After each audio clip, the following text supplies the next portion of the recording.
Evening and welcome to the Pittsburgh Public Schools Policy Workshop. Today is Wednesday, November 12th, 2025. My name is Jamie Petrosky and I am chair of the Policy Committee. And tonight we are reviewing three policies. Policy 10, the mission statement and district purpose, which is our goals and guardrails. Policy 216, electronic devices, and policy 725, federal fiscal compliance. In addition to these policies, there will be a discussion with Mr. Ben Mackey of the Council of Great City Schools on the upcoming November 17th meeting agenda. But now I will turn it over to Ms. Sattler to lead tonight's policy workshop. Good evening. Can everybody hear me okay? Yes. Perfect. Okay, good evening. We are going to start. I'm going to share my screen.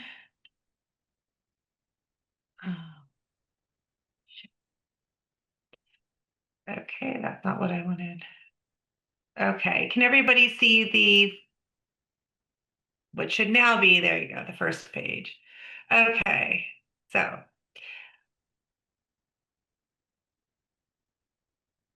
Okay, so the policy workshop today is the three policies that were just mentioned. And the first one we're going to talk about is a revision to policy 216, electronic devices. So the prior purpose of this, there is an existing electronic devices policy, and the purpose in that existing policy states that the board recognizes that the use of electronic devices within the classroom can serve legitimate instructional purposes.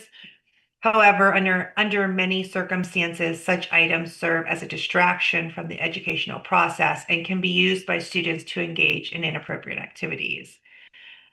This policy does allow for school-based prohibition of the devices and leaves it to the schools to decide how they want to use them within certain parameters. The new purpose, if the board would accept this policy, would be to adopt a policy to maintain an educational environment that is safe and secure for district students and employees. This policy would create a ban on all electronic devices, including cell phones, on district property during the school day. There will be and would be exceptions for health and safety, the requirements of any IEP or 504 plan, approved classroom instruction, or as determined by the building principal. An existing exception for pagers and beepers for volunteer fire, EMT workers, or rescue squad members, students requiring a device due to a medical condition or as determined by a building principal would remain.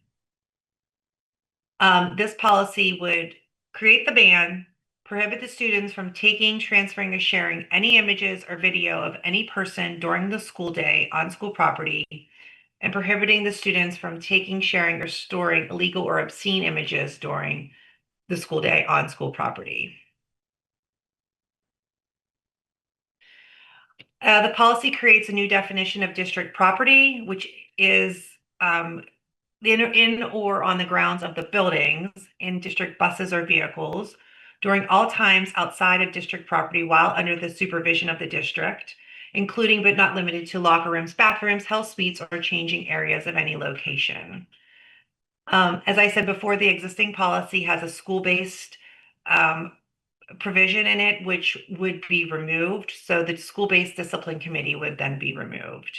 This is a school level group convened by the school principal with authority to create school level electronic policies. That would go away. The same definition for electronic devices that includes all existing and known electronic devices, and then the school day would stay the same. The board would prohibit the use and/or possession of any electronic devices, including cell phones, by students during the school day. Students would be allowed to bring the device with them to school, but they'd be allowed to use it on the school bus, and must turn the device into school personnel upon entry into the building. The board would continue its prohibition against the use of laser pointers and attachments by students on any school property or at any school-sponsored events. That's the basic prohibition for the cell phones and electronic devices. There's a secondary part of this that talks about images. Um, Students may not take, store, view, or share obscene images or videos of any person on district property. In addition, students may not take, store, view, or share any image or video of any person on district property during the school day. These violations may constitute a crime, and the district would be required to report that to authorities if that was the case. The prohibitions listed above would continue away from district property if one of the following three conditions were met. If there's a nexus between the proximity or timing of the conduct in relation to the student's attendance at school or school-sponsored function, or if the student is in an extracurricular activity, or if the conduct has a direct nexus to attendance at school, which is very similar to the first one. Okay, so that is the electronic device policy, and I'm just going to stop there, and I'd be happy to take any questions. I've supplied to the board the red line version and the clean version. The red line version has a lot of red lines, so the clean version may be a little bit easier to go through. But this is a very basic policy that takes a full district-wide approach to the banning of cell phones. As many of you know, many states, I believe 22 states, have banned phones in school. Pennsylvania has yet to take any action, although there have been some bills, I believe, in the House to do so, but they have not obviously gone into law. So this is a policy that would disallow the use of phones anywhere on school property. It would require that the phones, if brought to the school, be turned in to school personnel at the beginning of the day and then returned to the student at the end of the day. Thank you, Ms. Sattler. Are there any questions or comments from board members? Mr. Walker.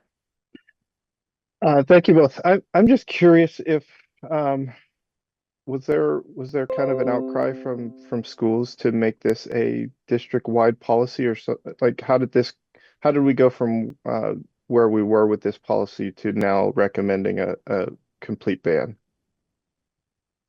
Yeah, so thank you, Mr. Walker. I know at least, well, this was probably maybe 2 years ago.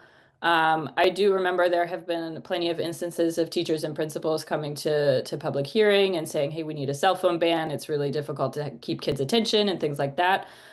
Bringing it back to the table now is a direct response to the stabbing at Carrick High School, as the news reports were saying that students were bullying each other before, during, and after school using social media. And so this is a response as well in an attempt to curb instances like that. Okay, and then sorry, excuse me, in addition to, following what many other states are doing, even though our Commonwealth has not taken action, there's been a lot of evidence supporting better performance in schools when cell phones are not present or in use. okay. Go ahead. Thank you. I think my second question, do we know if we've been able to compare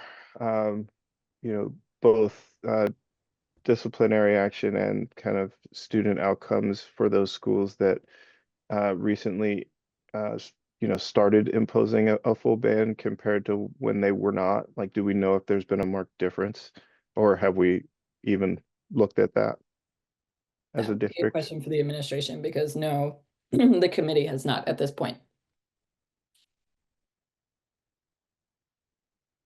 Which I don't know. I know Lamar was here. Mhm.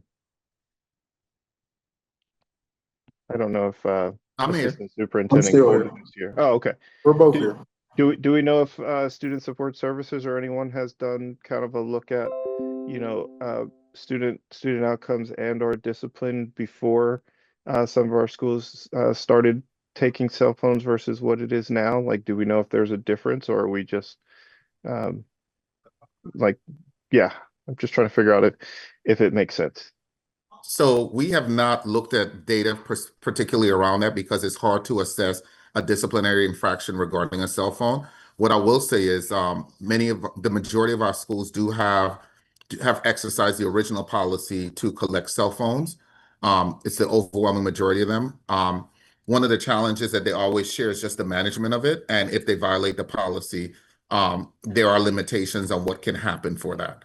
So if students sneak a phone in, it's simply just, well, hey, I found it or not.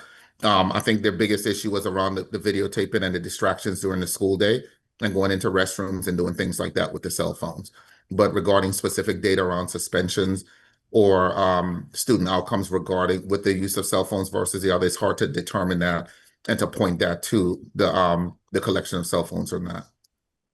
Okay. And then I'm just curious. I know there are some exceptions in the policy.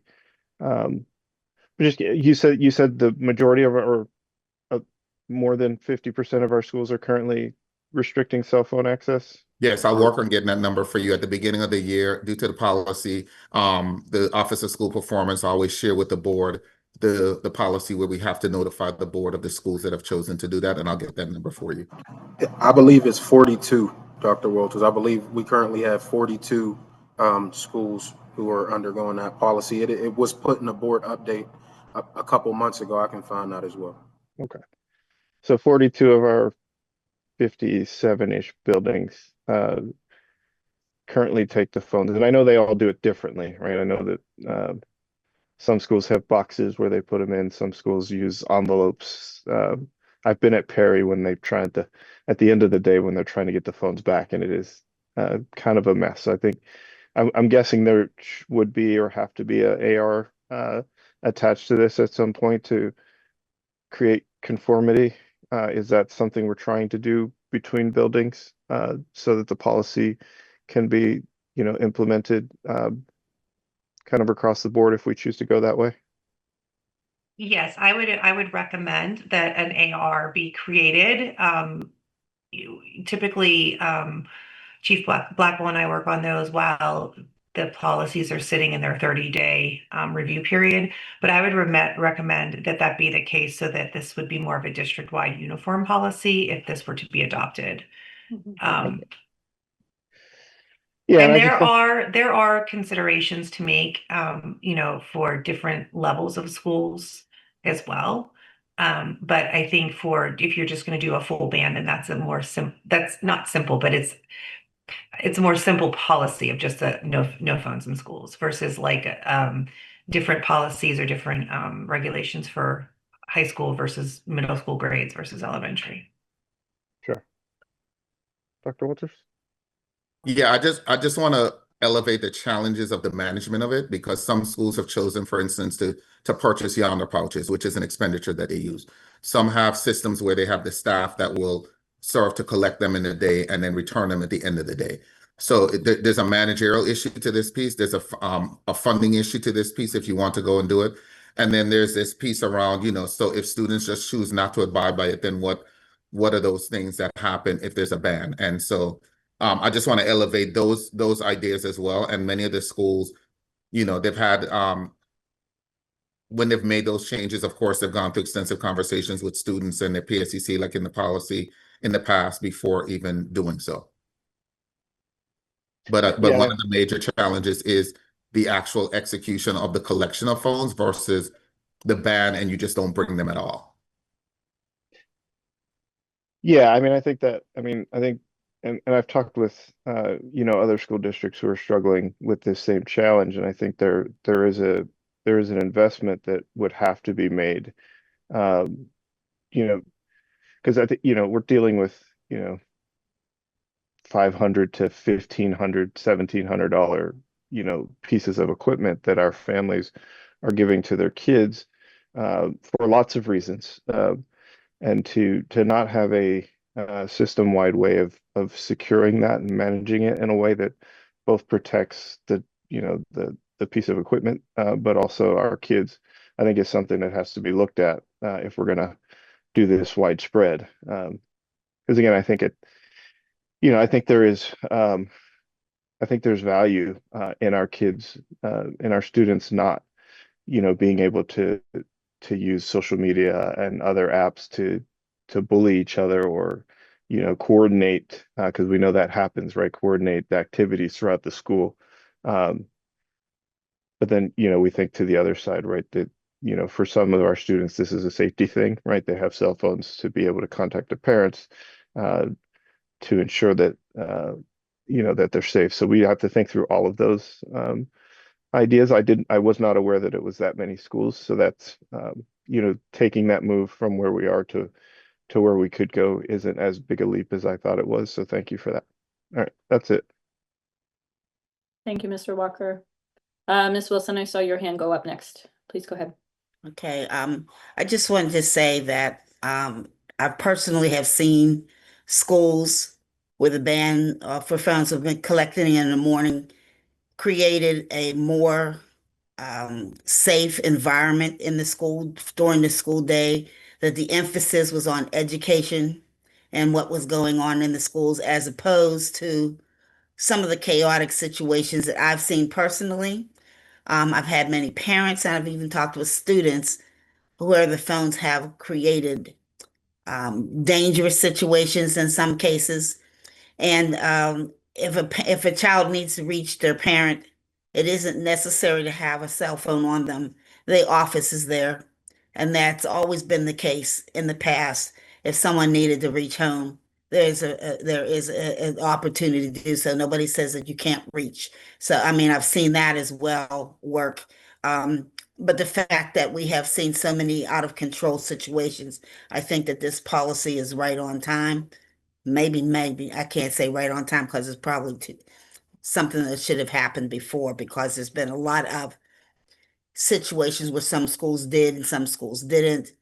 But we've seen the control focusing on education, which is what we should be doing anyway during the day. Sorry, I'm done. Okay, I'm finished with my comments for now. Thank you. Thank you, Ms. Wilson. Ms. Trumbull, please go ahead. I also wanted to add that as a student, I use my phone a lot for instructional purposes, and a lot of teachers use them as well, such as like taking photos of our work, then submitting it online. And a lot of my peers also use their phones or their iPads instead of computers in case they don't work. So that's something to keep in mind. Then I also had a couple of questions. I was wondering about how much power principals have in this as an exception, and if their directive could apply to all students and kind of get rid of the ban in some schools. I will leave that answer for Dr. Walters. I don't know why you leave it for me. I didn't write the policy, but I will Yeah, say. but I'm not the I'm not the educator. Oh, well, no, but I mean, if we're following the policy, if it's adopted and if it's a ban, then it's a ban. The current policy that's being proposed doesn't have conditions in it. The current policy does have a decision where it is, and I was able to check, and it's 44 of our schools that submitted paperwork that said that they are collecting cell phones. So it's hard for me to answer that question, because if the policy is written that it's a full ban, a district-wide ban, then that's what it is. So then if it's a district-wide ban, then there is no autonomy. I would simply be creating ARs for executing and implementing that policy. In the current state, it does have schools deciding whether they want to take the ban on or not. Okay. I was wondering about the exceptions where it If I says may, Written into the policy. there is a provision in the existing policy that the building principal, it's the last exception after the healthcare ones, and it does give the building principal direct discretion, excuse me. But I think that the discretion of the building principal would be subject to what likely would end up in an administrative regulation as well. Okay. If a uniform goal, if the uniformity is the goal, then you need to make sure that they all have the same guidelines. Okay. And so the administrative regulation is what is written to it's the roadmap for the administration to implement the policy. Okay. Thank you. You're welcome. I was also wondering about the yonder pouches that some schools use. Would those still be in use if we are taking the phones from the students, or would we have to phase those out? Because usually the Yonder pouches stay on the student, the phones are in a case. And I was wondering how that would work.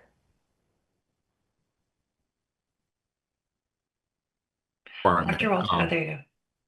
I'm sorry, am I frozen? No, You're you're muted. muted for a minute. Oh, okay, I'm sorry. I said that would be written into the administrative regulation about the collection. So those who have the Yonder pouches and can afford them, then that means that they're still confiscated in my eyes because the student can't have access to the cell phone. But in those cases where the school doesn't have the Yonder pouches, then they would have to collect them at the door and find a way to distribute them at the end of the day. Okay. There's also opportunity to reword it, Ms. Trumbull, to your point of like, you know, the language can be written as like no cell phone policy, and then the AR itself determines, you know, what Dr. Walters is saying, like the AR determines how they're not allowed, whether that is collection or Yonder pouches. I think a benefit of uniformity for this is, you know, as you're speaking about Yonder pouches, is that we do have schools that purchase them, and then they all get different quotes and different prices. So that if the administration decided, hey, I think that we're just going to purchase X number of Yonder pouches, they can get better pricing for it as well. So that's part of, again, the discussion, you know, for the administrative regulation as well. Okay. I have one last question. Sure. It referenced personal digital assistants, that laptops and PDAs brought to school should be restricted to classroom or instructional related activities. I was wondering how we define a PDA here, if that's a phone or something else. A personal digital. Is that what you're saying? Yeah, the personal digital assistant. I think it's just all of us showing our age. Yes. I think that But- would be included in the ban. Yeah, but because, you know, the language includes things like beepers, because they do still exist. It's just that people don't really use them as much anymore. Right. So it would kind of be that same idea, as just like maybe there are still students or people who use PDAs. I'm not sure. But this is just, you know, to make sure that all of related devices are caught under that definition. Perfect. Thank you. Yeah. Thank you. Ms. Silk? Hi, thank you. I was trying to recall from our discussion in committee.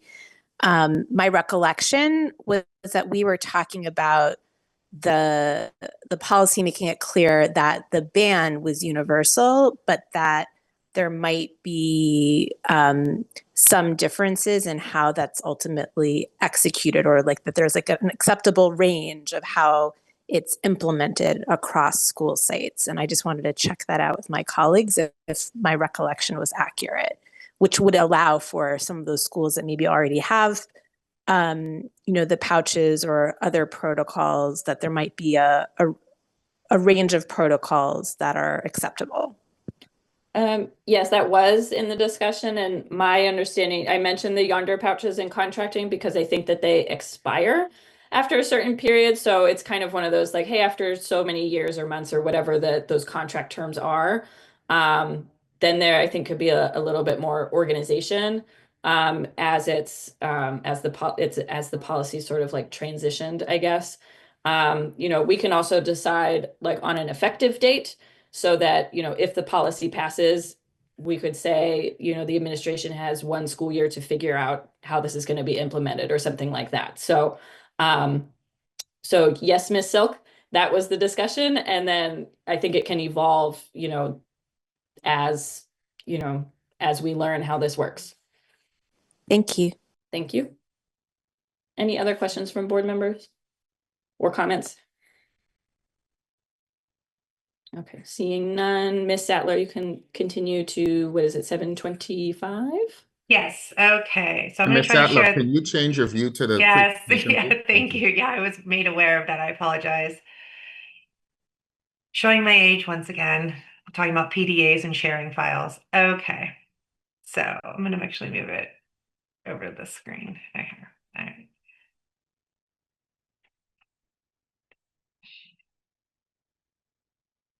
Okay.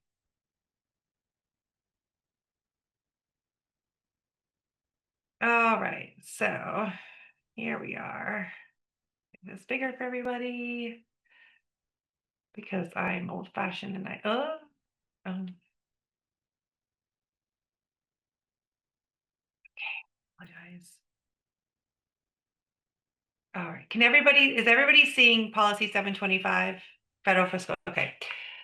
This is a mandated change to. Yeah, it's not in the slideshow view though, so we don't see the full screen. Oh, okay. I know, but then I go into Hit presentation the mode. from current slide button up on the left corner here. Okay. Is that what you see now? You don't see the notes, If correct? you go Yep. current slide. Perfect. Okay, yeah. Yes, that's it. Thank you. Okay. Thank you. So this is a mandated change for policy 725. And this policy's purpose is that the board shall ensure that federal funds received by the district are administered in accordance with federal requirements, including but not limited to federal uniform grant guidance. The mandated updates and requirements. The first one is that if a district would spend 1 million or more in federal awards, the district would be required to complete a program-specific audit. And then an update to internal controls, which requires, as you can see in the red, reasonable cybersecurity and other measures to be put in place to protect personally identifiable information and other types of information. This is related to any information that would be transmitted and or received with the accompaniment of federal funds, and then updates to record keeping procedures. There is also a mandatory reporting of violation. So if if the district would be an applicant, recipient, or subrecipient of a federal award, it must disclose when it has credible evidence of a violation of the federal criminal law involving fraud, conflict of interest, bribery, or gratuity violations. So that has become a mandated reporting requirement. And there is also mandated whistleblower protection. So any district employee who makes a protected disclosure that the employee reasonably believes to be evidence of gross mismanagement of the federal funds, gross waste, an abuse of authority related to a federal contract or grant, a substantial or specific danger to public health or safety, or a violation of law, cannot be discharged, demoted, or otherwise discriminated against for making that particular protected disclosure. And then any district employee who believes they have been subjected to a reprisal can submit a complaint to the Inspector General that is responsible for the federal funding or federal contract related to the district. And that is it. Those were the major changes on this. Again, this is a mandated change that came through late last year that we need to put into the policy. Thank you, Ms. Etler. Any questions or comments on this one from board members?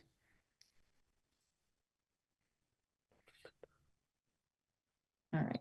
Seeing none, I think we can Okay. continue. Okay, so I'm going to continue.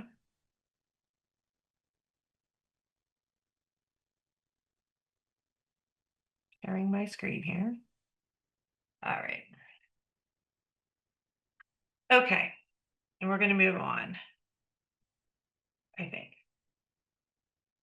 To policy 10, mission statement, district purpose. So I will start this off and then I will turn it over to Ben Mackey for his discussion about the goals and guardrails. The district, but first, the mission statement of the district states that the mission of the school district is to improve social and academic achievement to the Commonwealth of Pennsylvania's state gold standards for all students, one child at a time, by providing outstanding staff, curriculum, and instructional practices, and a wide range of productive opportunities for parental and community involvement, which enable all students to be successful school and community citizens who grow into contributing adults. With that mission comes the district purpose, which is to prepare each student for adult life by attending to his or her intellectual and developmental needs by challenging the student to continually achieve at the highest possible level. Under the district goals, there are some changes that have been recommended. And Ben, I don't know if you want me to review these or if you would like to go over them. I have a presentation that overviews them, but feel free if you wish to. Oh, okay. So the district goals, the changes are obviously that it says the board has adopted the following district goals, adding in and guardrails as part of its commitment to provide the best education possible for every student by providing outstanding teachers, program services, which enable all students to achieve their maximum potential as they become adults. These represent the current focus priorities for our school system and should serve as the superintendent's first priority for resource allocation and system alignment. Ben, perhaps I should ask if you would prefer to do if you have a presentation on this policy, or if you want me to go through the suggested changes first and then go to yours. I will defer to the chair if they have any thoughts. I'm happy to do mine. Mine is a higher level summary of because I think you have all the language changes, which I do. Board directors have access to. If they wish to go through the language changes, we'll need to use your presentation. Mine highlights the substantive changes and the reasoning for it overall, and we can have a discussion on that. Okay, well, how about if we get to, so for example, these are the goals. Yep. Maybe you could discuss the goals and then the guardrails, if that would be okay. That'd be great, but actually I'd like Yeah. to do that last after we do the other things, because I think that will be where the most conversation happens. Okay. All right. So these are the goals. They go through 2030. They're 5-year goals. Mr. Mackey will talk about that. And I'm going to come back to these. So we have goals, we have guardrails. I guess I'll go through them. The early reading goal, this is a similar goal that exists now. We need to get the percentages in here before this would be passed, but it would be the goal from June 2025 to 2030, same for early third grade students' proficiency in mathematics. Newer goal is the industry-based credentials, is that the school district would increase the percentage of graduates earning an industry-based credential from June 2025 to June 30th. And then the final goal is to increase the graduation rate of seniors from June 2025 to June 30th. The shared guardrails that are being included are safety, student access, student need, and resource allocation impact. So under safety, it is the superintendent will not allow implementation of processes or procedures that compromise student and staff safety and mental well-being. Under student access, the superintendent will not limit student access to a robust set of course offerings and opportunities. Under student need, the superintendent shall not pursue the academic goals without prioritizing historically underserved students. And for 4, resource allocation impact, the superintendent will not make any major resource or programmatic decisions without considering the impact of those decisions on students. When discussing revisiting goals, the board should revisit and consider updating the goals on a 5-year cycle. The board should also be able to consider revising or updating any goal or guardrail when it has been met or a significant event occurs that changes the context. For goal progress measures, the superintendent shall identify 1 to 3 key measurable progress measures for each goal and guardrail, and that those will be finalized within 60 days of adoption of the goals and guardrails. And I will let Mr. Mackey talk more about those. The board believes that where it spends its time is a statement on its priorities. In this spirit, the board commits to monitoring progress towards 1 to 2 goals or guardrails publicly in each month that it meets. Regular progress monitoring gives the board and community insight into both the progress towards the goals and guardrails, as well as any adjustments being made in order to achieve these priorities of the school district. And then this is from the existing policy, the core beliefs and commitments of the districts. And I'm not going to read through those, but they're the same that are in the existing district. So that would be the end of what I have on this. Ben, would you like me to stop sharing my screen so you can put up yours? Yes, I can think I can do it myself. Oh, okay, thank you. Board, it's great to be back with you. Thrilled to be here. So a quick overview, because while we are considering this policy and discussing it publicly for the first time in this format, this has been an ongoing conversation for a long time. It started back in May of 2024 when we began. Then you're in the notes view as well. Oh, I don't know how to do anything else.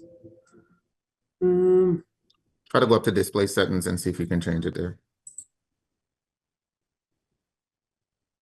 Swap. Yep. There we go. Does that look good? Yes. All right. So this process actually got underway over a year ago now when we started this process. We really dove in from May and through July of 2024, building understanding from both the board level, but also all the way through the cabinet level about how this works and how we are, at the end of the day, put whatever name you want on it. The whole heart of this work is a school system should set its priorities based on the vision and values of the community. Then it should align its work to achieving the vision and values. And then it should monitor progress towards achieving those. So both the board and the community at large can understand progress towards and adjustments to make to achieve the vision and values of the community. So then in early 2025, board directors went out and held a substantial amount of community meetings, both in person and virtually, about what community members of Pittsburgh Public Schools want for their students and also the values that they had for their district. We had a full summary come back of all of that. There was a public presentation in June about the findings of that people can go at and look at and see what community members shared in that. And then in July of 2025, there was a retreat with Council of Great City Schools and the Pittsburgh Board of Directors to actually take all of what we learned from what the community had shared with us, plus the experiences and perspectives of board members, plus a root cause data analysis put together by administration, and the board actually drafted the goals and the guardrails that you see here that we will talk about today. So today is the first time seeing it and having this conversation in this perspective. What we will get to in a little bit is we're going to actually have a three-part conversation. We're going to first briefly start with the other changes to the policy.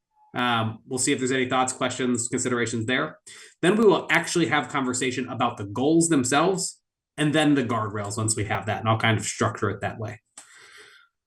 So before we get to the goals and the guardrails themselves, I just want to highlight, Liz went over the language changes to each of these. There were really 5 major changes that kind of added some substantially different text into this policy. First is it clarified and created this term around district goals. Previously, there was board goals, there were superintendent goals. They may or may not be the same. The purpose here was to actually call just all of these things the district goals, because everybody, the board and the superintendent, are both trying to achieve the same thing. So that is where we see district goals in terms of these priorities. The second area, it is an established focus. So by putting this in your policy about what is the mission statement and district purpose, the board is essentially saying, we've come together and we are setting these priorities and we expect that they should be the superintendent's focus. The third is around revisiting the goals. So it sets a timeline that the board will start revisiting. These are on a 5-year timeline. So the board would start a regular process no matter what in the 4th year as they plan for year 5 to revisit these. Are they still the right goals? Do we need to make some adjustments, etc.? But also adds those other areas in which the board might consider an earlier revisiting. We've met a goal or something changes that forces us to look at that goal. It also requires the superintendent put together progress measures that the board and the community can check in on annually and get a sense of whether or not we're on track to achieve our goal. If our goal is literacy, how do we know in September, in December, in March, if we're on or off track and what we're doing about it? And then finally, it underscores the fact that the only commodity the board actually truly has is its time, and where it spends its time, it puts focus. And so it underscores this idea that a board, if we have said these are our priorities, we're going to publicly monitor progress towards those priorities. So those are the substantive changes to the policy based on this. I would love to, if there are any thoughts, questions, etc., welcome those right now. And then we will talk specifically about the goals and the guardrails, which are the other meat of this. So with that, I will see if there's any comments, questions, thoughts.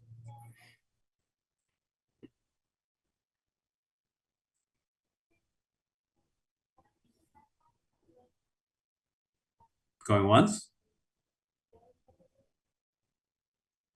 Going twice. All right, sounds good. We will then move on unless someone else wants to speak up. So then this is two areas where I would love all the board directors' feedback and comments on this. So during the workshop, really based on what we saw from what the community was sharing, with what the data showed, with what board members' perspectives were, this board came up with 4 key goals. That doesn't mean these are the only important things. It means they are the highest priority right now.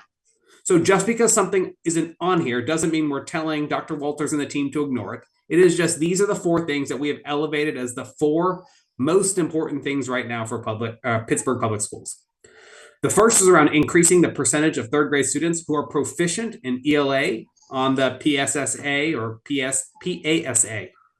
The second one is that same metric, but early mathematics, so really focused on 3rd grade students. The third goal was really focused on this idea of industry-based credentials and students earning these meaningful industry-based credentials by the time they graduate. And then finally, the percentage of seniors who are graduating. So these were the 4 areas identified by the board as they currently are. You see X to Y because before Dr. Walters and his team goes and pulls the baselines and the targets, we need to know that these are the right things. If we're going to change any of these, there's no sense in pulling these baselines.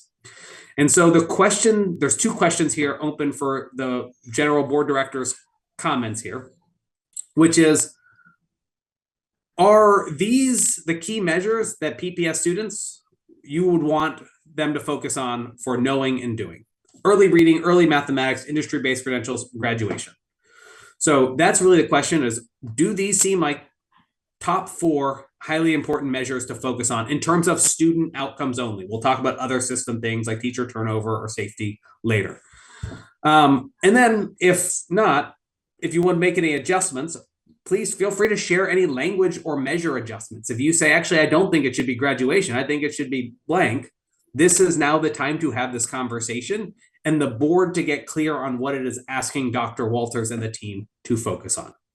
So that's the conversation here. Once we get a clear understatement that these are the ones, the next conversation we will have is, what are the targets and are those rigorous yet attainable? So with that, Chair, I'll turn it back to you to call on folks to chime in. Thank you, Mr. Mackey. I saw Dr. Reed's hand up first. Please go ahead. Sure. So thank you for the presentation so far. One of the things that I think that focusing on early reading, early math, industry credentials, and graduation are good foci. However, it feels like there's a huge gap between what we're measuring, with early reading and early math, and then, post graduation, graduation and post graduation. And I wonder if there is something like, how are we going to know from 3rd grade through graduation, whether or not we're on track? It feels like there should be something that is letting us know that our students in the upper elementary and middle school and even early high school grades are on track to do, to graduate and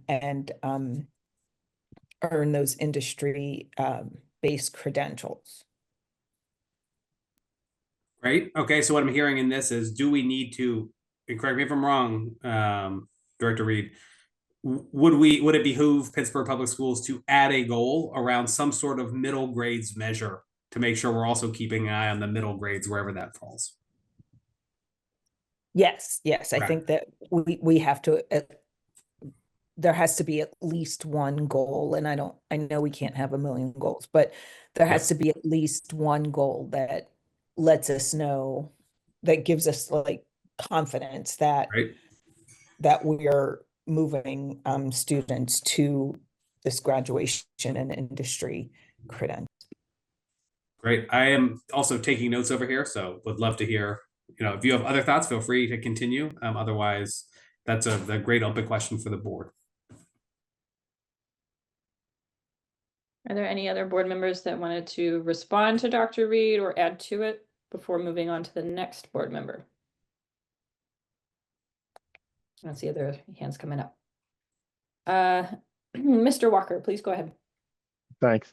I've been thinking about this a lot, and I would agree with Dr. Reed. I think there is I mean, since when we started this process, we knew that we should have no more than 5, and so I think to put something in there for kind of a midway checkpoint, I think makes sense.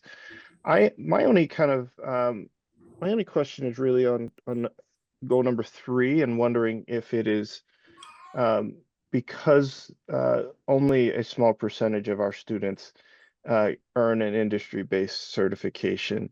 What are we, it is the only goal that we have that actually leaves out a big chunk of our kids. And so I'm wondering if there's a way in this to both track industry-based certifications and or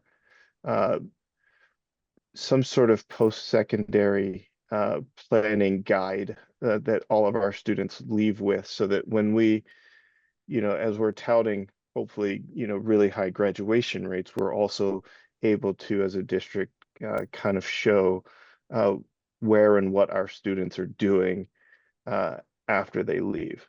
And so I'd be curious kind of how we make that happen. So if we're going to track industry-based credentials, can we create another tracking tool that then also hooks in the vast majority of our students who don't get industry credentials because they're not in that type of programming? So I will defer to Dr. Walters on this one, but I will say that when we track our graduation goal, the one thing that we do view, or one of the 2 measures that we utilize, is the Act 158 preparedness. And through that, students can select different paths to show that they're prepared to graduate and go on to have a successful, post high school career. So I know that that's something that we track now. Director Walker, were you thinking more in terms of just preparedness for, like, can you speak a little bit more to like what you were thinking in terms of like readiness post high school?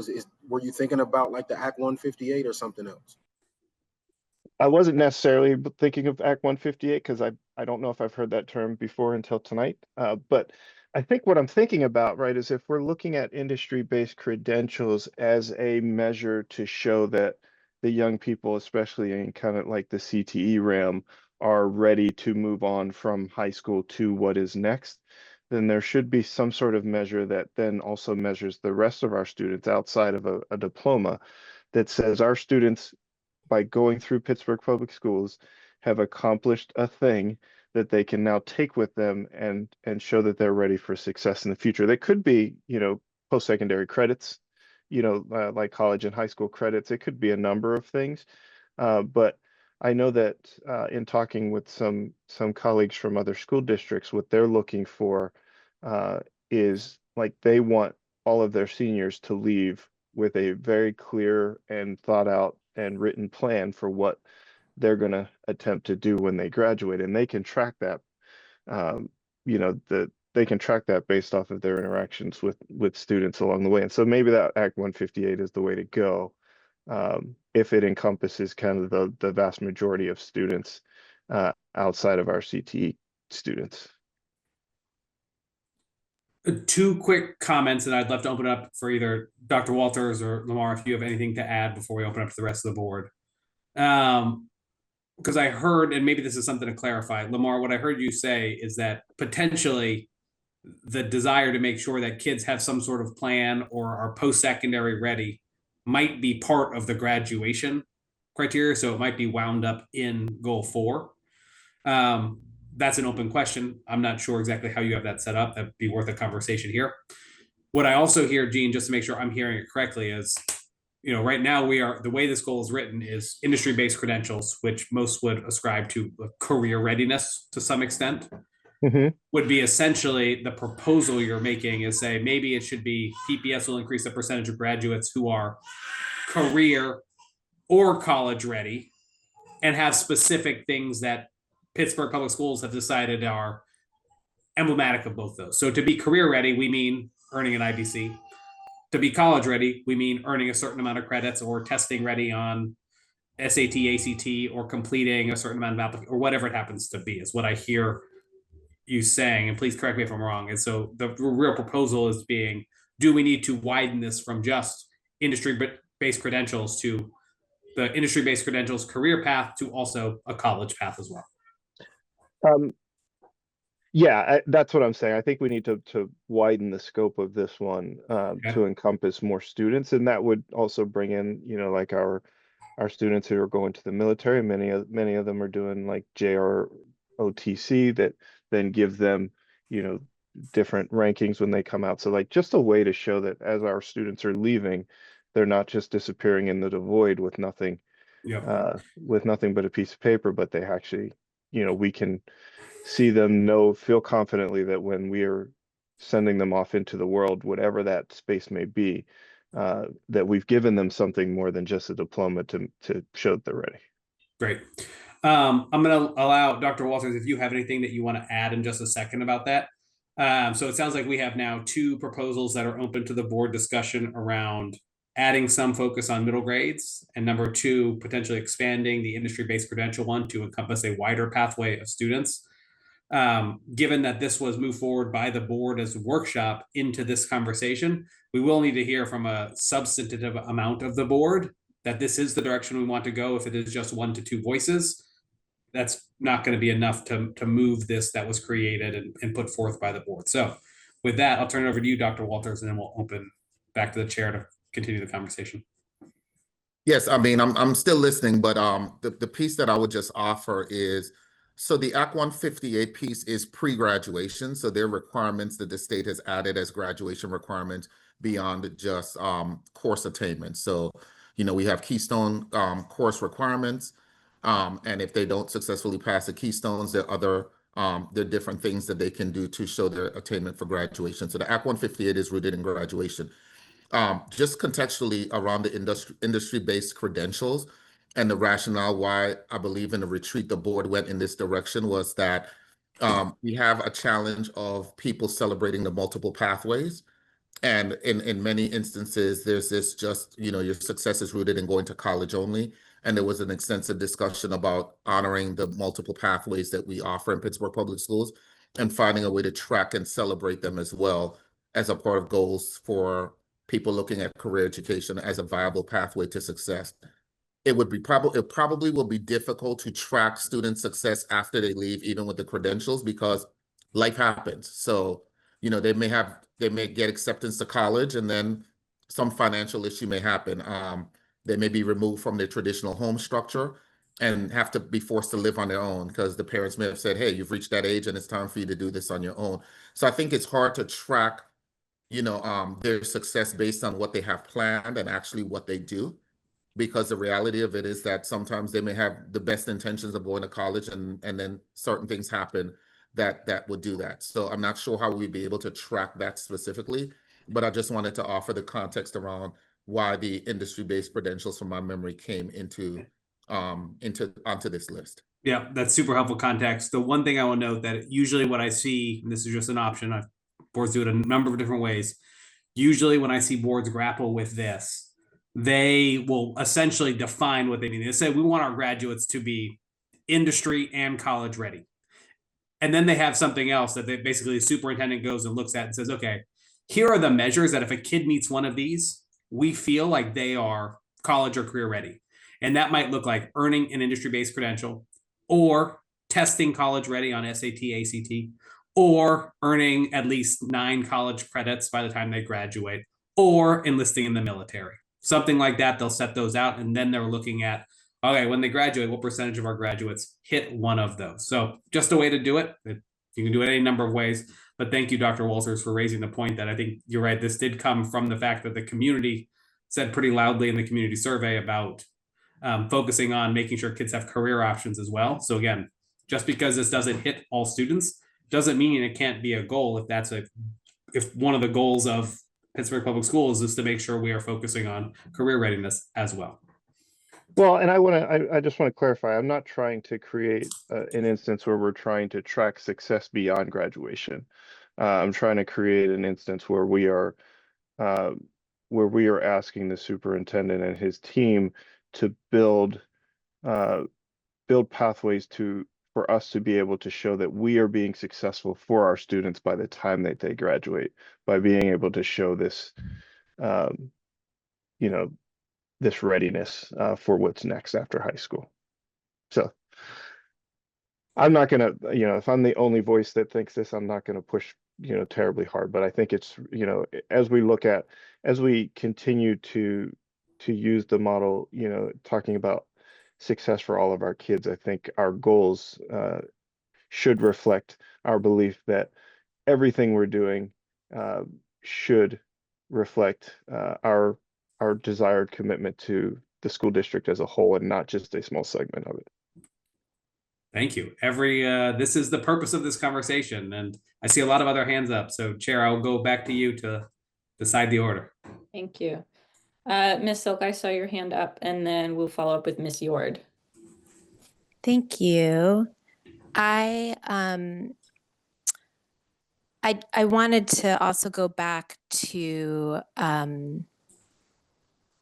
recollections from the conversation from the summer, and there are 2 things that come to mind. And number 1 was that there was an interest, like the verb there being increase the percentage was intentional. The idea that there was a desire for more students to be earning these credentials and wanting to be able to grow and demonstrate growth over time, thinking that that's important, given both what we heard in the community and also just the reality of workforce and what are things that will set our students up for success the most. And then the other piece is that I'm not opposed to changing these goals or things like that. I also, though, I do think that there is value in if we do, in fact, if we want to acknowledge that only a small number of our small percentage of our students take advantage of these offerings now, and we think that these opportunities are important for many more of our students, I think it's valuable to have a goal that is not necessarily about all students, but is about something that we want to shine a particular light on. So I don't see that as particularly problematic. That's it for me.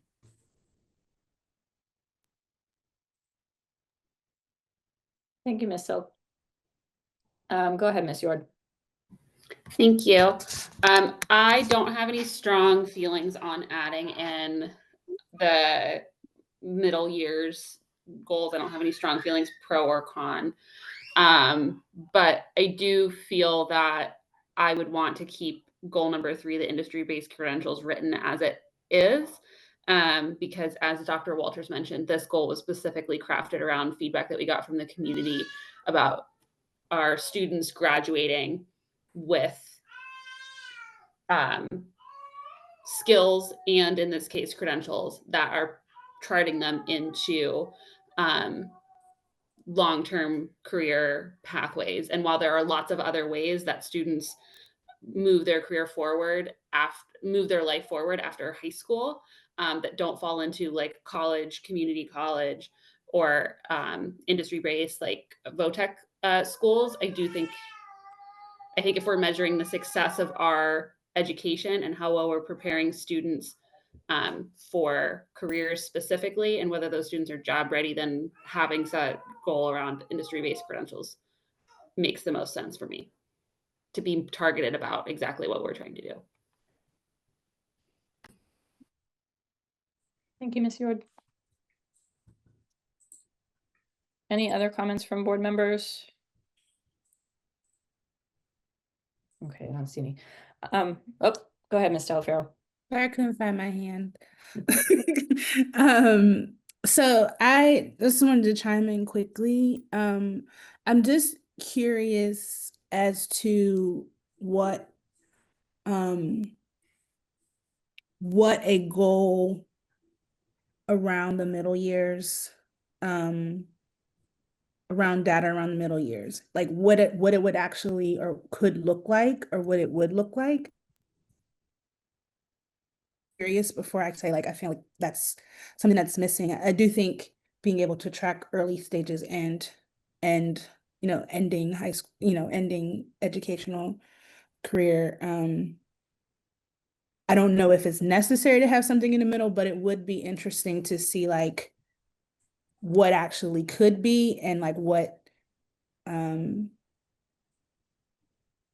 information we would draw from to develop a goal, to be able to have metrics, I guess is the question. Let me start from the broadest level, and then Dr. Walters, if you or your team want to chime in from a Pittsburgh Public specific level, feel free.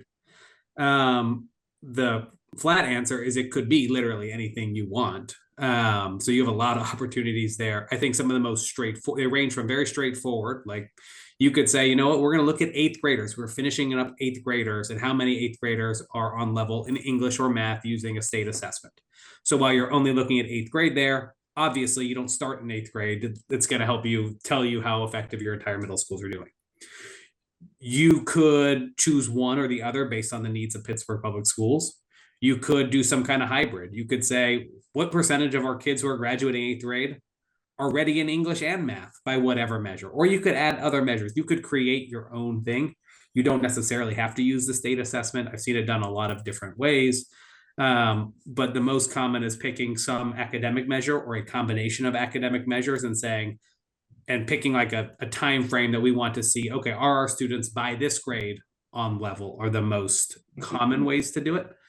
The one thing I would also add here is just if you don't set a goal, that doesn't mean Dr. Walters is going to ignore all of the middle grades and is not going to share anything about it. Obviously, if you want kids to earn industry-based credentials and graduate with all the rigorous things, they have to be on grade level. So that's still going to happen. It just means the board is placing actually more emphasis on making sure kids can read by 3rd grade and do math by 3rd grade and actually graduate than on 8th grade. So I would think about it as a value, because if you do add a 5th goal, even if it's a very meaningful thing, just know that you are taking focus away from these things as well. So that's the two things that I would think about, but the board has plenty of options to make a decision in there. But with that, I'll let Dr. Walters or your team, if you have any thoughts generally, any way or another on this, feel free. At this time, I'm still continuing to listen. So yeah, I don't have a comment right now. And I will say one other thing before we go back to the board, and you, Director Taliaferro, if you, whatever your thoughts are here, is you could also not make a decision today and say, we'd be curious to know what the goal would be, and ask Dr. Walters to come up with an example, and then you could make a decision at a later point also. So, you know, you don't have to decide today. We just kind of need to know from the board a direction on, we want to explore further, or no, we're good with these 4. Let's start with these and see where it goes. So. Okay. Thank you. Thank you, Ben, because that actually really helps. So I maybe don't feel like it is necessary to add a 5th goal in that space, but would want to consider like how we could track in the in-between stages, like how we could still like maybe know how progress is going as we're transitioning. Maybe, I don't know, but I'd be interested in kind of coming up with how could we gauge we're doing well, like students that successfully were able to read on grade level in the early stages of their academic career are on track to be able to at least approaching high school, be able to graduate, Yeah.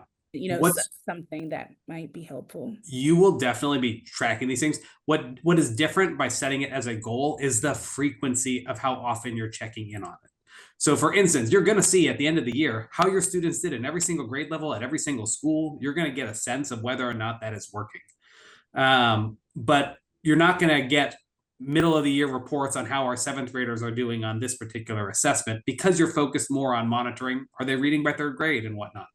So by making it a goal, what you're actually doing is not necessarily you're not saying now we're going to see stuff. You're increasing the frequency by which you see stuff around that goal at the expense of the frequency at which you see some of these other things. Thank you. That's really helpful. And then I guess I'll just weigh in on the other conversation because I get, I guess, both sides of what Mr. Walker is saying, but then also what was brought up of keeping, and what Ms. Yord said about, you know, kind of keeping the goal as is. I think it could go either way, to be honest. I mean, understanding that this goal was built from community input. So I want to also respect that space because these are their goals just as much as they are the goals that I am supporting. But I do think that there is some value, and I wonder, like, even if in existing, like, how the district prepare students for graduation, like, is there like a, you know, space in which they are like doing their roadmap to secondary, post-secondary decisions. So that is something, I mean, that is something that I'm curious, like, I feel like is necessary, and if it needs to be in our goals, or is there a way to even address it in our guardrails and making sure? I think I would like to explore that as well. Thank you. I'll add one note on this is these goals aren't the end of it, they are the beginning. So if you set this goal, what Dr. Walters and his team are going to do is say, okay, if our goal is graduation rate, here are the 1 to 3 progress measures that are most aligned to graduating. And they might be exactly what you're talking about. It might be the percentage of kids who have a plan. It might not be. That's a question for Dr. Walters and his team once they get direction, and a conversation that can happen before you adopt the goal, so we can give you a sense of whether that is moving in that direction or not. So that the progress measures might actually answer some of your questions. Okay, perfect. Thank you. That's all the questions I have. Thank you. Thank you, Ms. Delafaro. Any other board member questions or comments, additions, subtractions? Okay, Mr. Mackey, I can turn it back to you.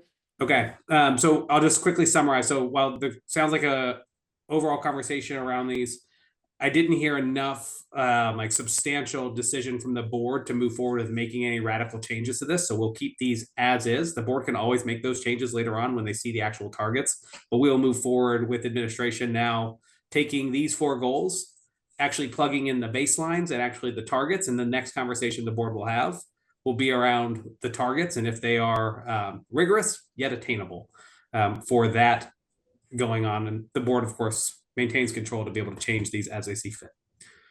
So next, we will move to the values. So there were 4 guardrails. And again, the way to think about guardrails is we are telling the superintendent and his team, superintendent, accomplish those 4 goals with our system, but not at the expense of these other 4 things that we hold dear as a community. And these 4 things that the board identified here, number 1 was safety, both student and staff safety and mental well-being. Number 2 was access, making sure students had access to a robust set of course offerings and opportunities. The conversation around this was things like whether it is co-curricular activities or elective courses, et cetera, all kinds of things in there. The third one was student need. So make sure that when you pursue these goals, you are ensuring that we are prioritizing historically underserved students. So we should be able to see differentiation in how you pursue these goals based on student need. And the fourth one was around resource allocation impact. If we're going to make a big decision that changes how we do programming, that impacts folks, we are going to consider the impact of those decisions on the students. And so what the board might expect from that is, if we're going to make a major shift, we would expect to hear from the superintendent on the work done to understand the impact on those students and share that at the same time before the board makes those decisions. What you will notice in each of these things is they are value statements. They are not measurable like the last one. However, what's going to happen if these are the 4 right ones that the board goes with based on what they heard from the community and your own experience, what the superintendent is going to do is actually come up with 1 to 3 progress measures that are measurable and actually capture what we're talking about here. So for instance, an example might be, and I'm not saying this is the case, for safety, they might actually look at student discipline incidences as it relates to safety, and our goal would be for that kind of to go down over time. Or how staff like perception of safety, or there's a million things they could consider, but the board would expect to see those at a certain point. But first, the board has to say, yes, those are the guardrails that we are trying to protect in this. So in the same manner as the last one, the questions to the board here are these values and the statements representative of the top things of your mind based on what you want to focus on and want the superintendent to keep their focus on? And the second question is anything missing here? You do have space for a 5th one if you would so choose, but like the last conversation, adding a 5th one takes away focus from these. That may be a decision you want to make, but that's up to you. So are they still the right values? Would there be any adjustments? And are we missing anything? So with that, Chair, I'll turn it back to you for an open conversation. Thank you. Any comments from board members, thoughts? Ms. Wilson? I would say that it's the 4 that we have here are appropriate. As Mr. Mackey points out, that each of these guardrails could have 1 to 2 to 3 measurable items that go along with each one. I think that would be appropriate. The number is correct. I don't think that we need to continue to add more and more and more. These guardrails basically echo what many of the people in our community sessions have expressed. And it also reflects much of what many of the board members have discussed over my time anyway. So I think it's appropriate. I wouldn't add anything at this point. I would just focus on these as our guardrails and move forward. Thank you. Thank you. Any others?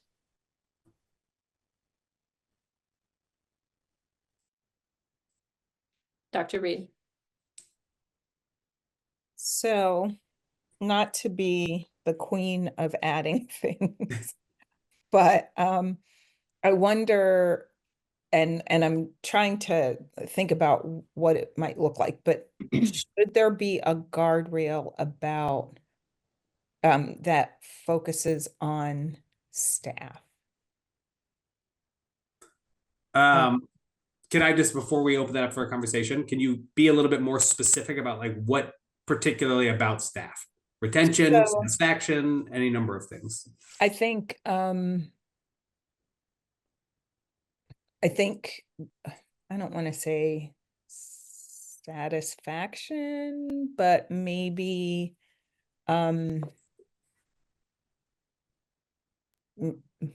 maybe staff satisfaction, maybe staff professional development.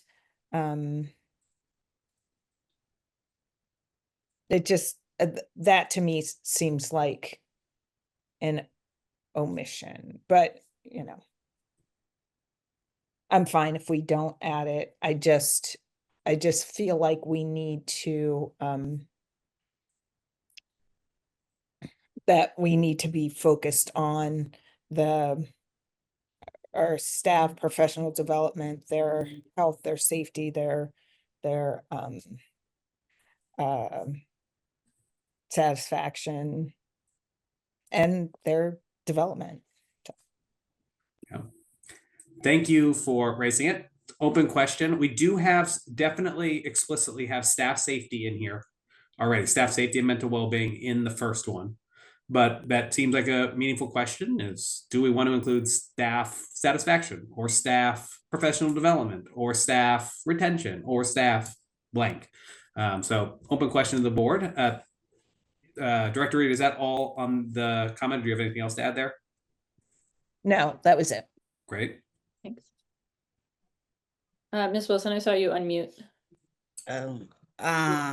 I did real quickly, just because I wanted to point out that would not, in one of the key areas, like say, for instance, under student access, talking about a robust set of course offerings and opportunities, you would want to make sure that staff professional development matches. So somewhere professional development can come in here depending on how you to word it, because I definitely see that as one area for professional development.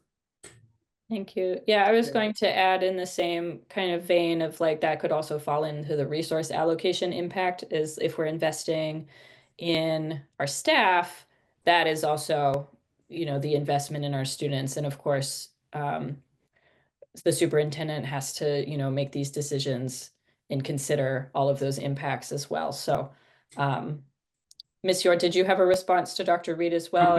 Before we go further down this line of conversation, let me just add 2 thoughts here. Sure. Just like the goals, if you don't measure it, it does not mean it won't happen. I don't think there's any world in which Dr. Walters and his team are not going to focus on professional development. The real question that the board is focused on is, does it rise to a prime level of value that we have values around professional development of staff? If so, great. Set it as a guardrail to be explicit about what you expect, professional development of staff, and let Dr. Walters and the team figure out what's the best way to actually show that we are investing in the professional development of staff. But it gets messier if we kind of go down it kind of fits here, kind of fits there. Maybe we have to do professional development to get to these things. That's always the case. That's why you should focus on what is the value. If the value is making sure we have a robust set of offerings for student access, then keep that as the focus.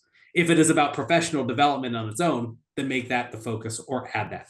So the real question here is, it definitely undergirds all of this. It undergirds all of your goals.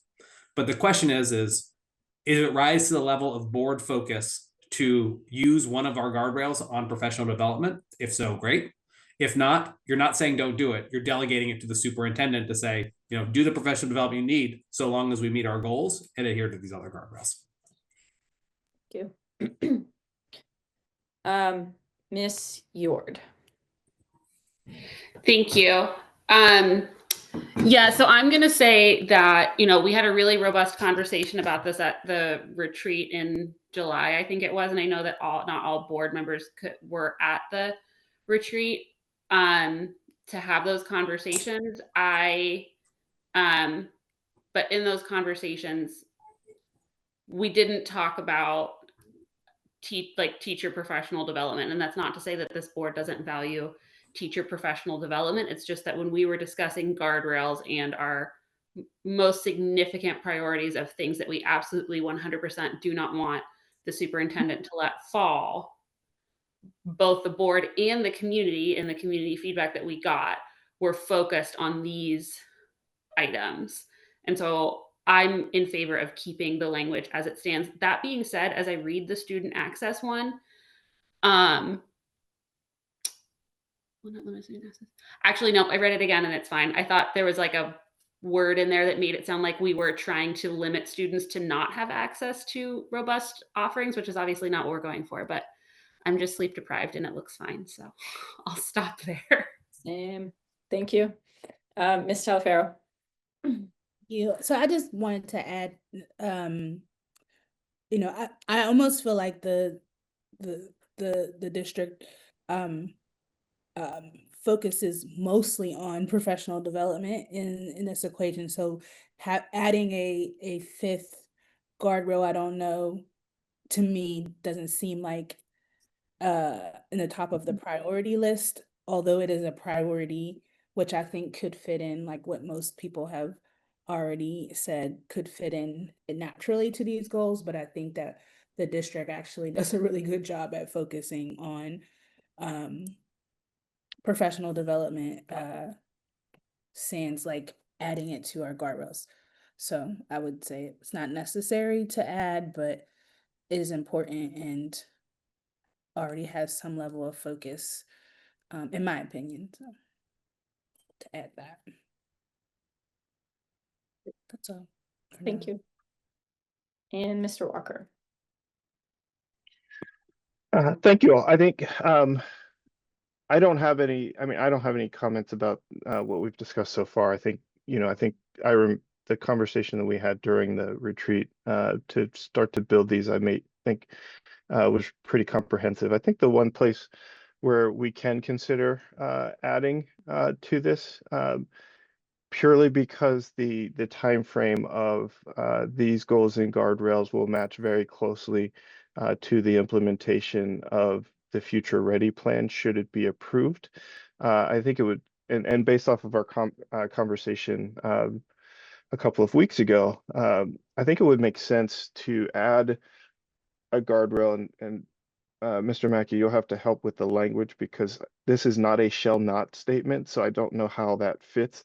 But it really, I think that what we need to, what I would suggest is that we focus on a guardrail that requires,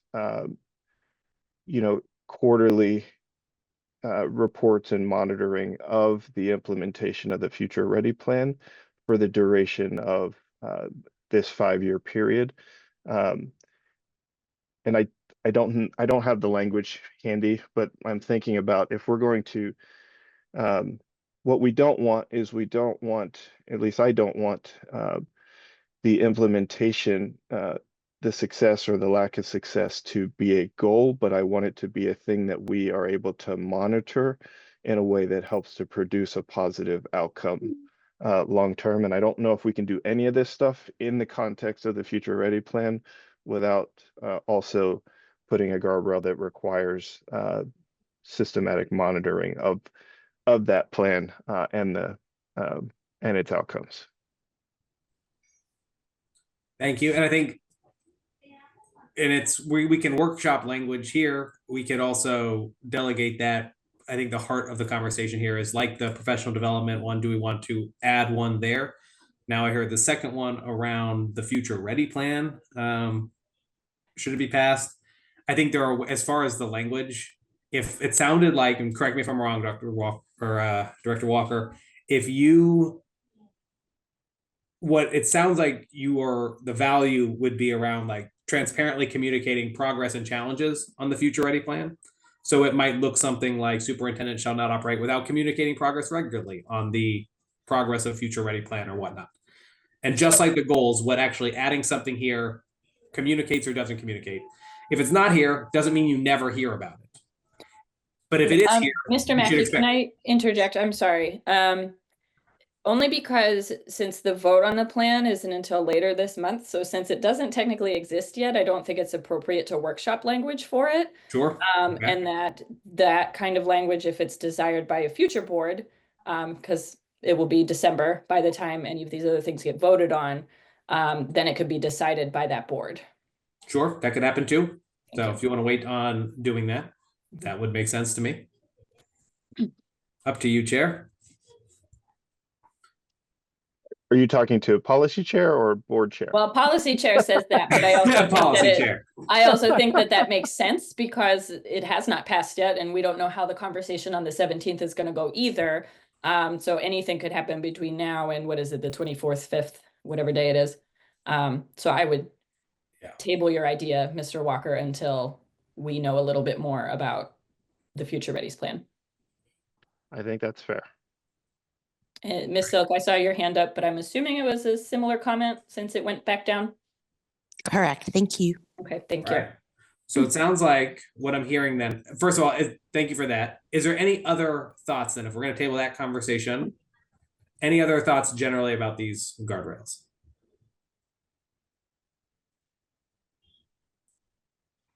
Seeing none, what it sounds like, well, we did have this conversation around professional development. It didn't rise to the level of an overwhelming board saying we want to go in that direction. So given that these were passed over by the board, we will move forward, and Dr. Walters will move forward thinking about the progress measures for each of these 4. And then the board can always consider later on if they would like to add a 5th guardrail around Future Ready plan or anything else. All right. So then next steps, if there are no other thoughts here, here are what happens next. So now that the superintendent has some clear direction, and we've spoken publicly about this on really refining these, superintendent is going to go. So we finalized the goal guardrail language here.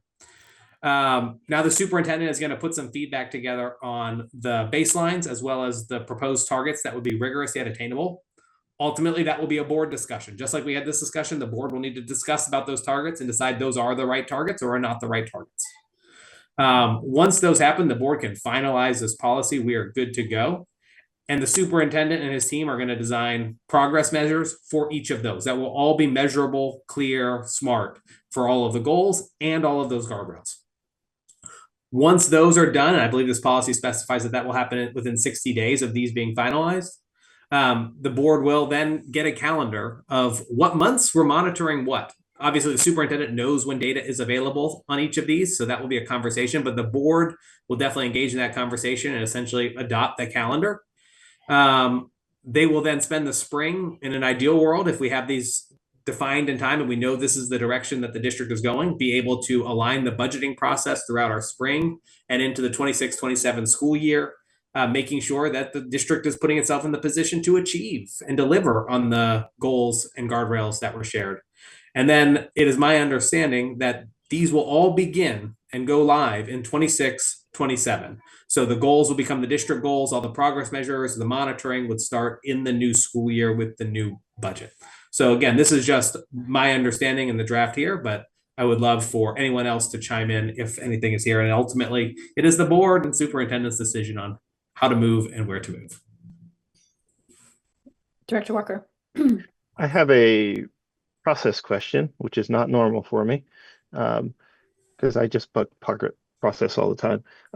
Let's assume that the Future Ready plan gets approved, and we decide to add a guardrail at the next meeting. Does that reset our 60-day window, or are we able to add that and continue on the current timeline? Yeah, as a process question, so one, if this policy is going to be up to vote in December, so there's the 30-day comment period, we also don't need to bring this to vote in December. So we can, you could have I won't be here. You could have a second workshop, based on the results of November's vote. Then that would restart your 30-day public comment period. I think Liz can speak to this more as well. But it doesn't reset that 60-day for Dr. Walters until it passes. So this language could change at any time while it's not on the table for a vote. Okay, so we have a 30-day comment period before we're able to vote on it. But That's if we correct. add or subtract, then we have to workshop it again and create Yep. another 30-day comment Correct. period. Yes. If it's substantive, yes. And Okay. I would think that that is. I would assume, yeah, I would Yes, assume it an is. But I addition- won't be an chair, addition so really anybody should- can make a yeah. decision. That's what I wanted to check, because I mean, Yes. Yep. And I- then the two 60 thoughts. days is triggered by the adoption of the goals and guardrails. And I have Correct. two thoughts on this that might help you. Number one is none of these are going into effect until July 1st in the new school year anyways, which would put, if you wanted to make sure everything was set, bow tied and ready to go by July 1st, you would need to have this final policy adopted by May 1st. So that you still have some good timeline to be able to do that and get the adoption by May 1st. The second thing would be is if you approve this policy with the 4 goals and the 4 guardrails that's currently there, and this will be a question for Liz, my assumption would be Dr. Walters and his team would begin and put together all those progress measures within those 60 days.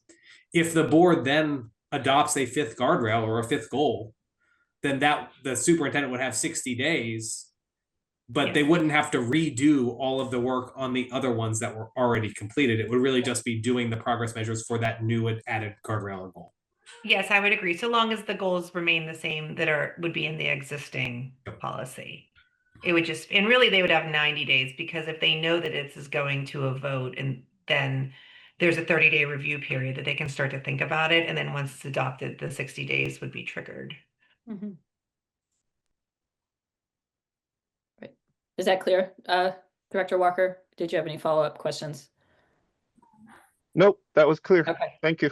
Yep. Dr. Walters?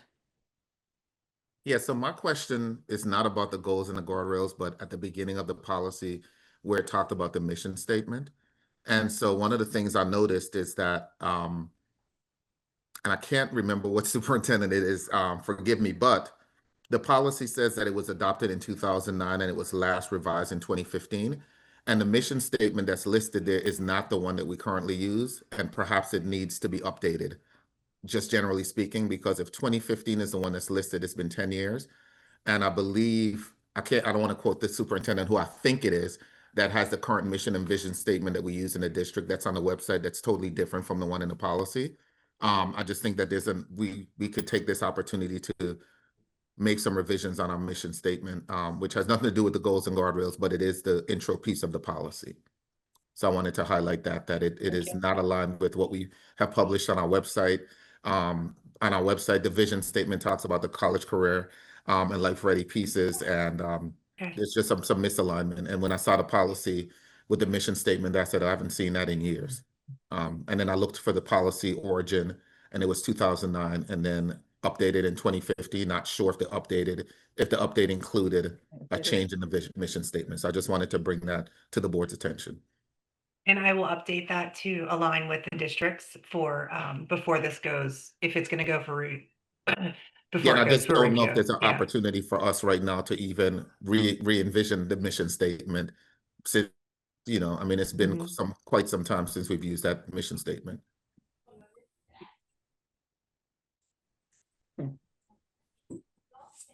Makes sense. All right, y'all. Thank you for engaging in that conversation. I'm super excited about the progress and looking forward to how it moves forward. So next steps here, superintendent and team will finalize some draft targets to put back in front of the board so the board can have that conversation before adopting these. Thank you. Okay. Well, I guess it's then back to me. So of all of these policies and all of this conversation, are there any other questions or comments from board members? Assuming, all right, seeing none, I will adjourn our policy workshop and I will hand this. Liz, do you have something? You look surprised. No, Right. I'm sorry, Okay. I don't look surprised. I was just thinking, are we, I guess, and this is a question to go back to Ben, is this moving forward for their 30-day review? Or are we, No, I think we have to wait for the superintendent to okay, bring the baseline numbers before we Right. can Okay. do So- the review.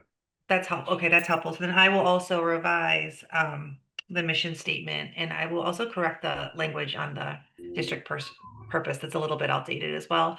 There's gender language in there that I'll take care of. And then we will move forward then, Director Petrowski, with the electronic device policy and the federal fiscal compliance policy for the 30-day review. Is that Yes. correct? Okay, that's all I wanted to make sure I had all Thank you. my ducks in a row. Thank you. Thank you. Okay, so the policy workshop is adjourned and I will hand this to Director Walker for the rest of the meeting. Thank you, Director Petrowski. And thank you all for indulging in this conversation for just a little bit longer. Hopefully it won't be too long. But what I wanted to do just briefly is have a quick conversation about how we will design and what we will talk about during our meeting on the 17th. And I received some feedback from several board members about kind of how they would like to see this go. And we did have some back and forth that was then decided we should do publicly. And so I'm bringing it here. But before we start, I want to make a couple of suggestions on how I believe we should kind of work on the 17th. And then I will, after that, pass it over to Mr. Mackey to moderate the conversation so that I can participate, not as the person who's kind of running the meeting, but as a board member who wants to participate in the conversation. And so based off of what I heard, and thank you for all of you who submitted some suggestions, and also thank you to all of our board members who have completed some community outreach and who continue to do that over the next few days. I had one with Mr. Barker, where we had almost 40 people at the Pittsburgh Project last week, and then a Zoom call the other day where we had 24 folks. So I think this was probably the right way to go to get feedback on the Future Ready plan and the implementation plan. So as I think through the conversation, here's what I would suggest. I think we should have kind of a hybrid meeting where there is some time for us to talk with the administration through some questions that we may have, whether it be our personal questions or questions that we receive from the public. And if that is agreeable, I would recommend that we submit as many of those questions to the superintendent as we can in advance, so that he and his team can prepare for that. And then we can have that open discussion around community concerns or other questions that we may have regarding both the implementation plan, but the Future Ready plan as a whole, as we lead towards a vote on the 25th. And then we can have just a really kind of open discussion between the board about what this kind of next week plus looks like as we lead into the 25th, just to ensure that we haven't missed any pieces that are going to be critical for board members' ability to decide which way they would prefer this work to move. If you've noticed this morning, and I apologize that it was late, but it took a little bit of time to get some language sorted out in addition to a holiday. The resolution was added to the agenda this morning for you all to review and for the public to review. And so we can have that conversation as well, but we will also have it at agenda review. So there's a couple of times that we'll have conversations over the next 13 days-ish. But I wanted to kind of set that framework for how I think the meeting could run next week to give us an opportunity to accomplish our goal of both talking to the community, but having an open discussion between board members about what is to come. So with that, I will stop and turn it over to Mr. Mackey. Thank you so much. And so to just summarize what I've heard, and again, correct me if this is incorrect. Directors held individual conversations in community, probably got some questions and whatnot. If those questions haven't already been shared, there's an opportunity now to share them with the superintendent so we can start getting answers to those questions. There will be a discussion, no vote, on the 17th to elevate some of those, get answers, have that public conversation about this. And then on the 25th would be another discussion plus a vote at that time. And so first of all, is that accurate from what I heard you share there? That is accurate. Yeah. Okay. So no vote on the 17th. There will be a discussion on the 19th, which I believe is agenda review, and then potential for more discussion on the 25th, followed by a legislative vote. Great. So with that, board, I'll open it up to any thoughts or needs, keeping in mind, while there is absolutely worthwhile and ample time to get answers to questions or documents that exist, there is unlikely insufficient time on that timeline to have superintendent and team pull together any major new deliverables, which we would want the board to vote on. But if 5 board members want something as a deliverable, that is always the board's decision. So I think just keeping that in mind between answers and something totally new. But with that, I guess it is an open conversation, and I will call on folks if you just want to raise your hand, anything that you need or you want to make sure is clear, or if you have any questions to ask about the process going forward.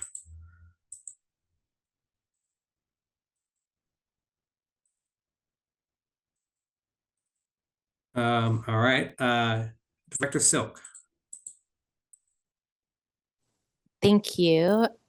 So my first question is because I did see that the language was added to the agenda today, and it was added just a couple of hours before our advance questions were due to be part of the public record. So just a process question to start with is, I just wanted the opportunity, if there was something about the way that language is written up in particular, that we wanted to add questions, that they could be included in the Q&A between board and administration. I would appreciate that. Let me make sure I'm understanding. So basically, given that there is language that was posted and if I have questions about those, could I submit those questions to get response in advance of our discussion on the 17th? And for those questions to be included in that Q&A document that then gets published as part of the agenda, as part of our new procedure, just given the nature of this item. I see no concern. Go ahead. Yeah, I was going to say, I think, I think if there are specific questions that we want to have in writing for the resolution in particular, I think we can make an exception for that one and add it to the public record that comes out after, that gets posted to the agenda. But I would expect for an item such as this, that we will also have that open discussion so that it becomes part of the recorded public record and not just because we don't always address the questions, but I think for this one, we probably want to. So yes, to all of that. Okay. Excellent. I appreciate that. And if we want to be clear about when board directors need to get those additional questions in about the new item under new business, we can address that. I guess I'm a little bit unclear still about how how the questions are going to go on the 17th. So I've submitted a summary of a set of questions that I got from in-person constituent meetings, as well as constituent survey responses and emails. I'm wondering about if we're sending those in advance, not asking for a deliverable, but are we expecting answers in writing? Are we expecting that all of those questions will be answered on the 17th? I just wanted to kind of level set expectations about what would be manageable and meaningful. That's a great point. I do think it is worthwhile for the board here to come to some agreement on this. It would be what I have traditionally seen boards do, and I think is best practice, is to set a deadline by which questions received will be included in a written response. And so again, it could be all of those questions. It would likely, given the 17th is less than a week away, it would likely be any question received by some point this week, maybe Thursday afternoon, tomorrow afternoon, or Friday at noon, or something like that. Anyone after that, of course, board directors are more than welcome to get questions at any point in time. They just can't expect a written response, and that would have to be a conversation on the 17th in that instance. But I think it is also, given that Dr. Walters and his team will be answering most of these questions, there will need to be some leeway for him to be able to note if a question is not a question, but is instead, can you please produce a report of X, Y, and Z that I got asked about?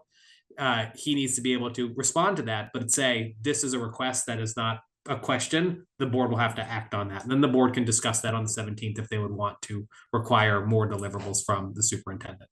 So I do think it is worthwhile for the board here to determine when should we send our questions by to expect written responses around them versus just having a discussion on the 17th. And to be clear on which questions we're talking about the constituent questions that we've been collecting in these meetings, or any question. My recommendation would be, Yeah. You hear a lot of questions. Board member, your job is a filter in a lot of ways. So to determine which of the questions you need responses to, that is up to you to submit. But as soon as a board member submits it, it's a board member question. It's a board question. Great. Okay. Thank you for that clarification. I'll chime in. So we do have a history and a policy of submitting questions around the agenda that we, if we do so in time, expect a written response to. We have not ever had the expectation that outside of agenda review, that we submit questions that the superintendent will then answer in writing and then become public. And so I'd be cautious about kind of creating a new standard that we have not done before, that gives him and his team less than 5 days to turn around. And if it's later than that, then it runs into both agenda review and legislative. So that's my initial response, is like, we've created an expectation for agenda review questions to be answered both in writing and publicly, and that to become public record. We have not set an expectation for additional meeting questions to follow the same form.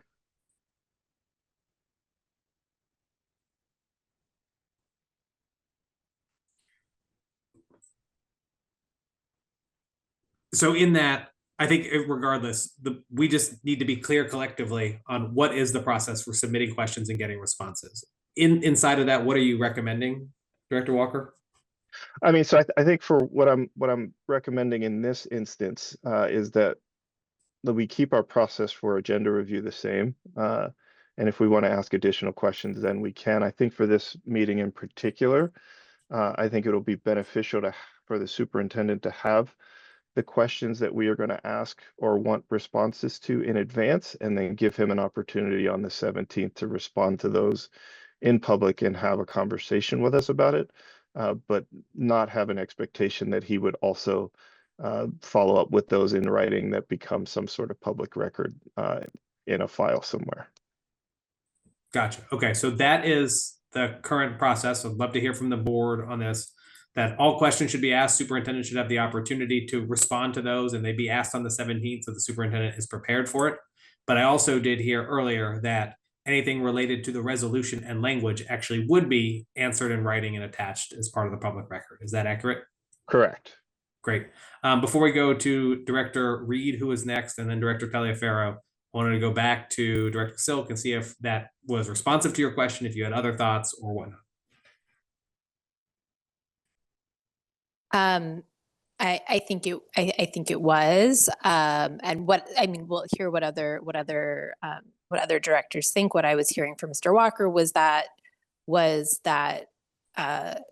questions that we collect from constituents and share with Dr. Walters and his team in advance, that his proposal is that we ask them as part of the public meeting on the 17th and get a verbal answer only. So I'm curious to hear what other folks think. Okay, thank you. Director Reed was next. I took my hand down because I had the same question. Will we have time to submit agenda questions about that particular agenda item? And that was answered, so I'm fine. Great. All right, Director Taliaferro, followed by Director York. Okay, thank you. I think I'm a little bit confused about what that conversation prior was about. And so I think one, all of our sessions are at different times. I have one tomorrow. I know there's one as late as Saturday. So I feel like those, in the vein of, submit your questions before. I don't know if it's realistic for those who haven't done a session yet. And that would then give enough time for the administration to respond by Monday.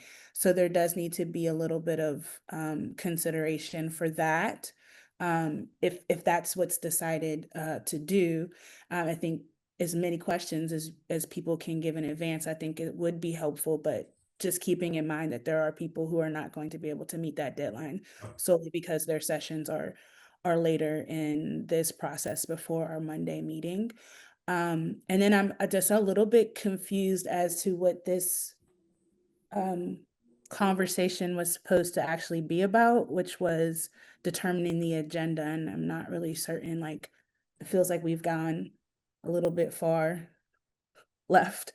And so I'm just wondering if I know that there were some very specific, Director Silk was one of those people who had some very specific asks for what the meeting was. I didn't necessarily hear them in your comments, Director Silk. So I don't know if that was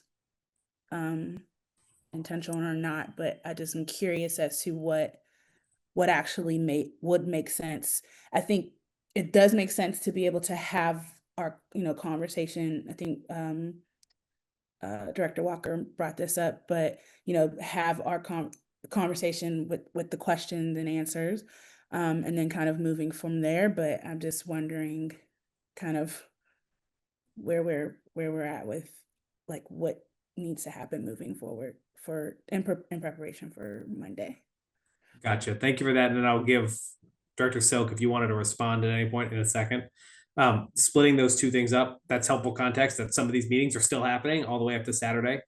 So based on what I've heard so far, that kind of goes along with not setting a deadline or having written responses, but instead, when you get the questions, send them to superintendent So the superintendent has as much time as feasible to look at those, make sure we have answers to everything to be prepared for on the Monday night meeting.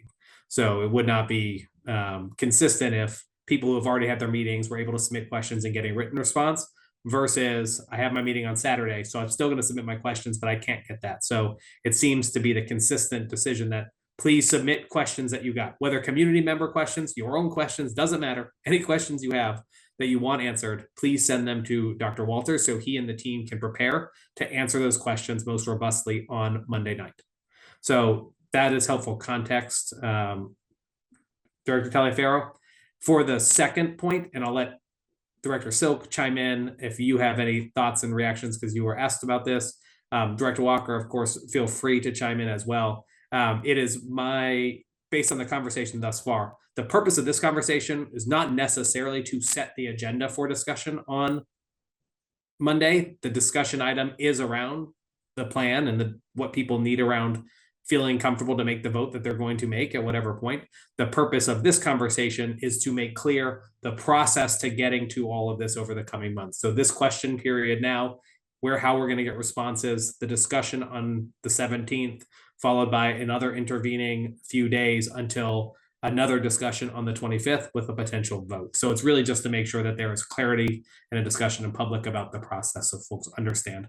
But of course, Director Walker, feel free to chime in if there is anything else that is needed. But with that, let me go to Director Silk and see if you had any additional follow-up based on Director Taliaferro's question, and then Director Walker, if you had anything other context to add. Sure. Yeah, I can be more explicit. I was starting out by responding to what I was hearing. So I do think it's really important that that we start Monday's agenda in a place of clarifying questions, whether they are, I guess I hear you that they are all board questions because they're being asked by board members. But we've been doing a concerted effort to collect constituent questions Gotcha. and make sure that we've been spending all of this time because we really want to make sure that this period of time feels like a back and forth discussion between the community and the district, whereas public hearing is very much one way. Yeah. And so the reason why I was asking about how is it going to be, and is there a deadline? Is it written, and is it just going to be, so like as an example, a concern that I would have is, so I've gone because my meetings were earliest, so I was then able to synthesize the data that I got and submitted a set of questions. Yeah. Now, if on Monday, then like I'm now tracking my memo and I'm now seeing like, oh, is there information that covers these questions? Like, it's a little bit tricky, I think, for folks to follow that.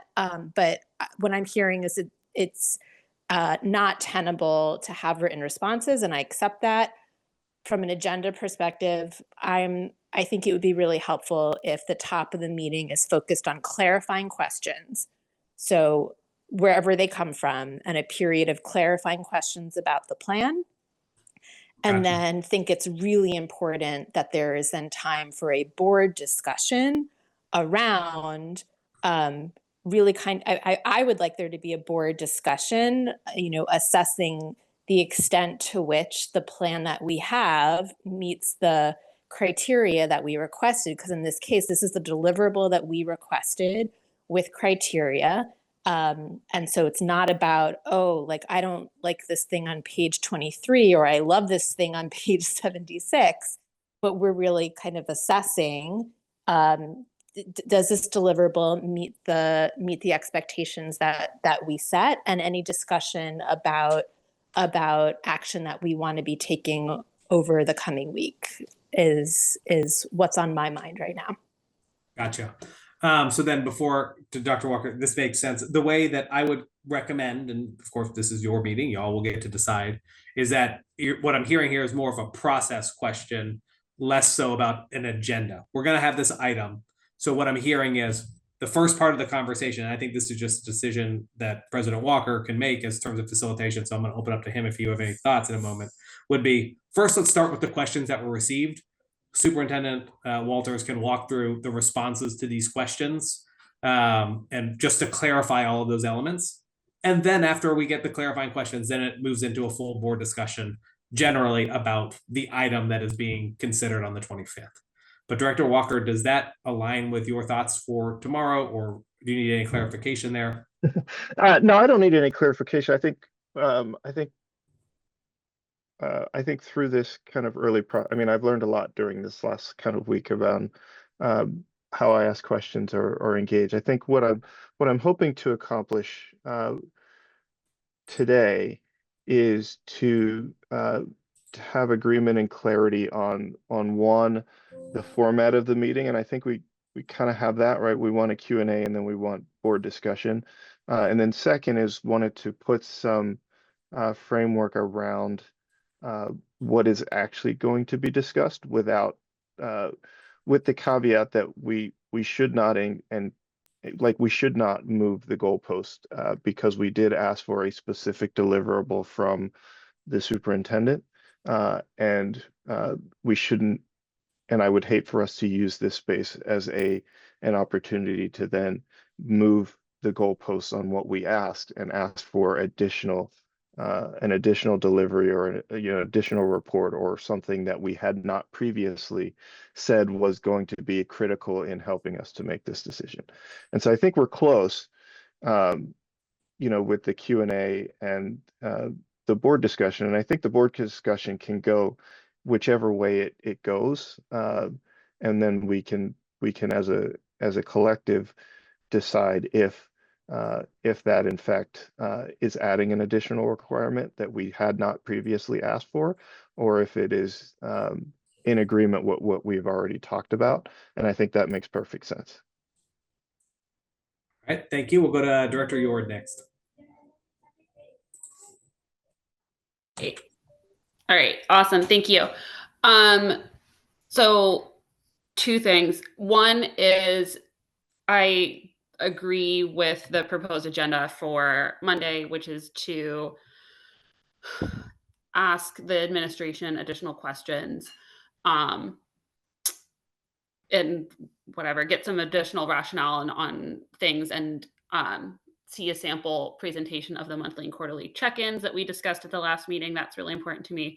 And then have a board discussion about the plan and whether we're gonna move it forward for a vote or not. My question, Mr. Walker, is we recently updated our board policy around our board meeting. So meeting 007, or policy 007, which is fun to say. And we moved to a consent agenda, which says that items we have to submit all of our questions on the agenda in writing per at least 4 days before the meeting to the superintendent or the designee so that they can answer it. So we've all done that because those questions were due today. And then the other part of that policy now states that we operate on a consent agenda, which means that there is no discussion or debate permitted on the consent agenda itself. Now, what's not clear to me from the policy, and what we probably should have clarified, is if that consent agenda policy applies to both the agenda review meeting as well as the legislative meeting, in which case at least one board member on this call would need to submit a request in writing to pull the Future Ready plan from the agenda in order for us to further discuss it on Wednesday. So it would be helpful to get clarification, and we probably need to slightly update the policy to make that clear. Now that I'm reviewing it, whether the consent agenda policy around not discussing agenda items refers to just the legislative meeting or the agenda review meeting as well. And if it does, then somebody on this meeting needs to submit a request in writing to pull whatever they want to talk about. So I'll speak to a part of it, and then maybe Liz can speak to kind of the legalities of it. So discussion is, as far as I understand, discussion is always available at agenda review. That's what it's for, right? And so even the consent agenda idea and framework is really a legislative voting kind of mechanism, not a agenda review thing. So agenda review should be open to discussion. Now we do, as a part of agenda review, and this is, Liz, you can let me know if this is sufficient for notice. But there is a portion of agenda review that asks if there are items that board members would like to be set aside for additional debate or conversation at legislative. And in my kind of understanding, like that could serve as the notice that something like this resolution could be pulled for further discussion at the legislative meeting that would then allow further debate and conversation around it.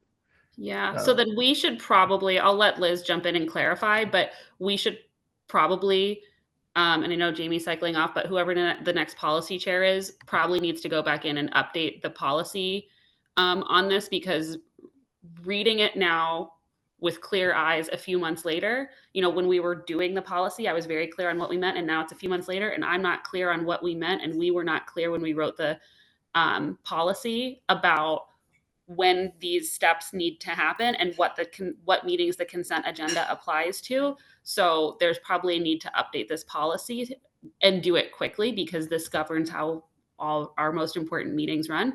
And at least to me, reviewing it right now, and I'll let other board members chime in if it makes sense to them, but it's not clear what that is, and we should make it clear so that we can be consistent about it at every meeting, and we don't have to rely on Liz, even though she's wonderful, to remind us of what our policy is supposed to mean. One thing I would just say is that there is a provision that says that if the school districts do not receive satisfactory answers to their questions that they've submitted, items may be pulled from the consent agenda for a separate vote if one director requests that the item be pulled for separate consideration by 5 p.m. on the day before the board meeting. Right. So But that we would don't see give, what board meeting that is. well, you're not voting into the legislative meeting. Yeah, it's Okay. always the So legislative. I would assume that that's because you have up until 5 p.m. the day before you vote. Okay. That 5 p.m. deadline is there to avoid having, which we don't have in this case, but some boards sometimes have members who might want to pull things off, like at 6 p.m. and the meeting's at 7, that kind of thing. So you have to give everybody that would give you more than 24 hours notice that Yeah. it's going to be pulled out of the consent agenda. But I Yeah. think in this case, you have the time. And also, I mean, this is the policy of the district. The district follows the policy. That's all well and good. I think that if there is a consensus among the board members that there should be discussion about something, certainly the board can discuss it and, I mean, not be concerned that, you know, I think it's better to err on the side of caution and have the discussion than to say that, well, we do just follow the policy and that's why we voted for something we didn't know what we were voting for.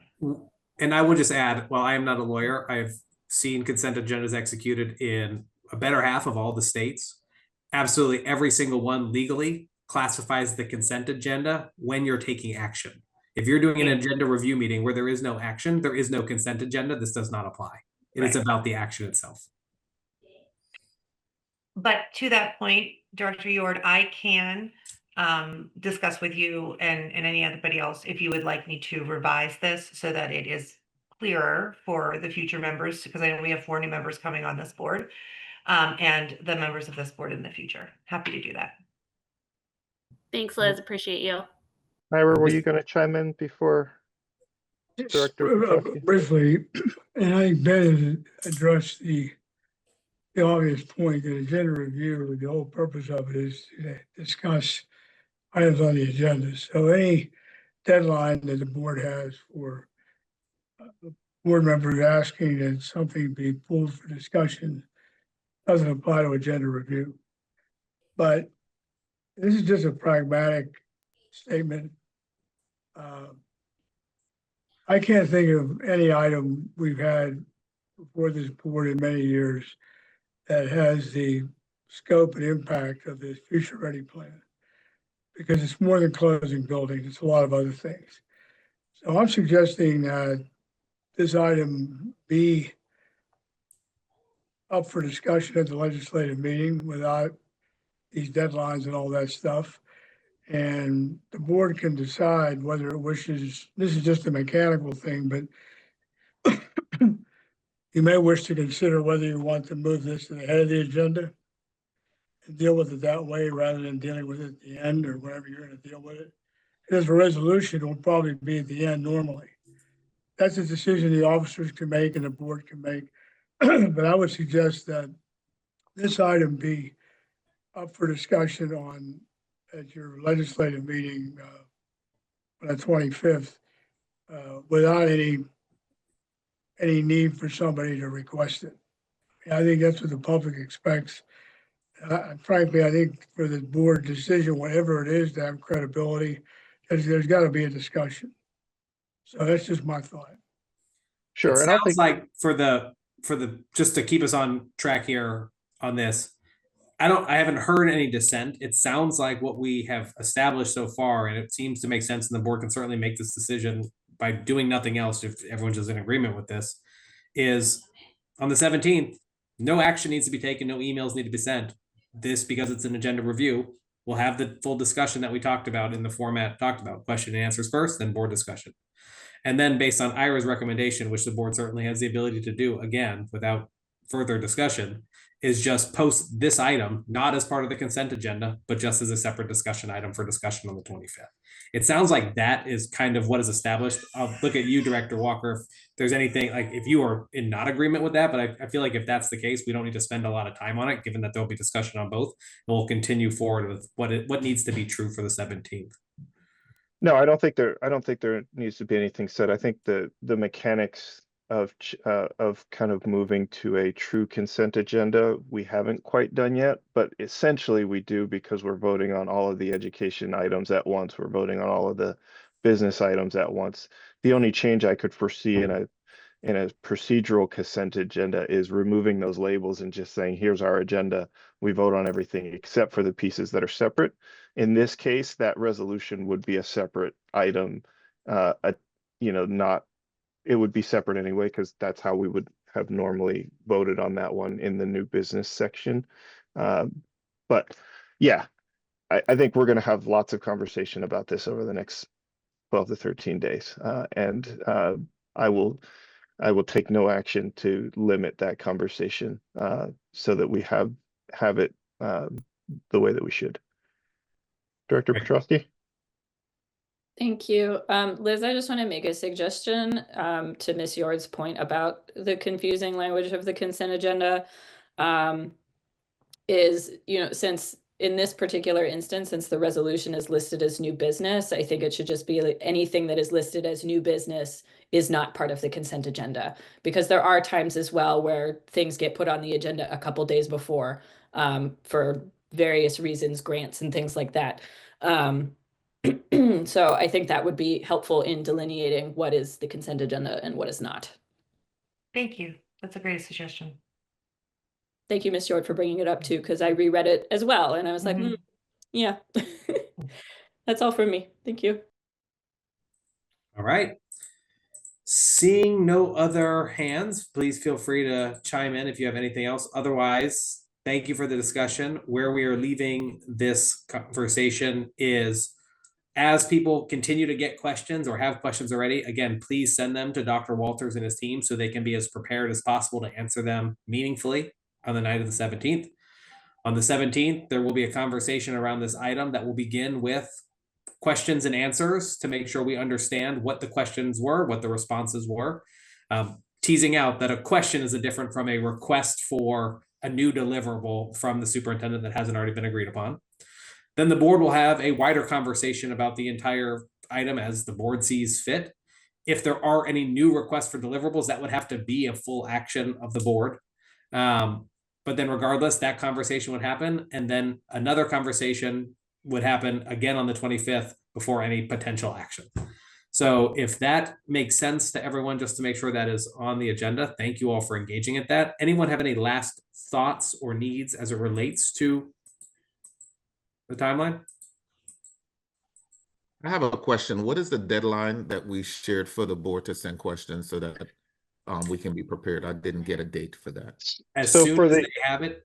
Yeah, for the meeting on Monday from the community. Now, obviously, board members, if you have questions, like personal questions that you want the superintendent to be prepared to respond to, like, we don't have to wait till the community meetings are done.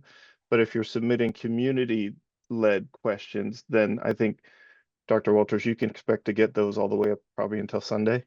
And then we'll have to kind of manage that. As for agenda review questions, Ms. Short, I think you said the policy said those have to be submitted 4 days prior to the meeting, which means our deadline to submit those should be Saturday. Only for agenda review? Yeah, so Not for because agenda review. And Stephanie sent out an email today reminding us that we had to submit our questions today. So I'm going based on our policy, which I'm guessing refers to working days, and also based on the email that we got from our boss. yeah, so I think what happens is we try to get the